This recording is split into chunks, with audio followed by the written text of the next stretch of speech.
Kisah Hardianti Triana, gadis cantik rela jadi sopir bus demi bisa kuliah.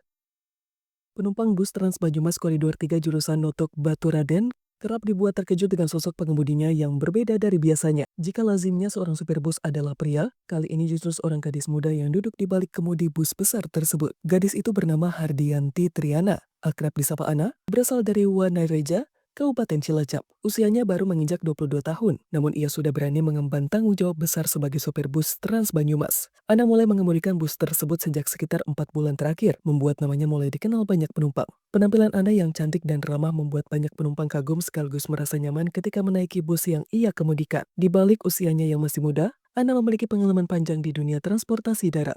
Sebelum mengemudikan bus Trans Banyumas, ia pernah menjadi supir travel jurusan Cilacap, Jakarta. Tidak hanya itu, Ana juga pernah dipercaya mengemudikan travel lintas Sumatera yang menempuh perjalanan berhari-hari. Ia bahkan pernah berpengalaman menjadi sopir bus pariwisata, membawa rombongan dalam perjalanan jauh ke berbagai kota. Pengalaman tersebut ditempuh Ana sejak tahun 2020, ketika dirinya mulai fokus bekerja di bidang transportasi. Sejak itu, ia tidak terikat oleh satu perusahaan saja, melainkan bekerja secara freelance sesuai pesanan yang datang. Jika ada permintaan untuk membawa rombongan wisata, ia menjalankan bus pariwisata. Sementara jika ada orderan travel, ia mengambilnya. Semua itu dijalani Ana demi mendapatkan penghasilan dan pengalaman yang kelak berguna bagi dirinya. Ana merupakan buah hati bungsu dari 3 bersaudara, dan sejak remaja sudah terbiasa dekat dengan dunia kendaraan. Hal itu bermula ketika ia sering membantu ayahnya yang berprofesi sebagai supir angkot di Cilacap. Sepulang sekolah dari SMK, Ana kerap ikut menemani ayahnya menarik angkot sehingga ia pun cepat mahir mengemudi. Setelah lulus SMK, ia sempat bekerja di sebuah perusahaan selama 3 tahun sebelum akhirnya kembali ke dunia transportasi. Keputusan itu diambil karena passion dan keterampilannya memang sudah terasa sejak lama dalam bidang tersebut.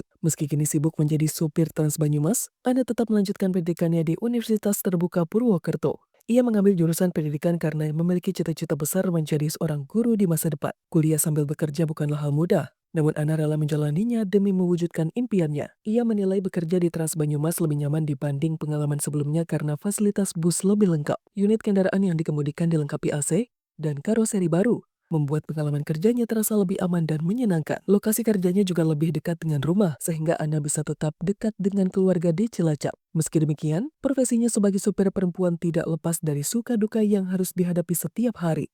Ana senang karena banyak dikenal orang, sebab sosok supir perempuan masih jarang ditemui di jalan raya. Namun ia juga mengakui kesulitan sering datang, terutama ketika kendaraan mengalami masalah berat di jalan.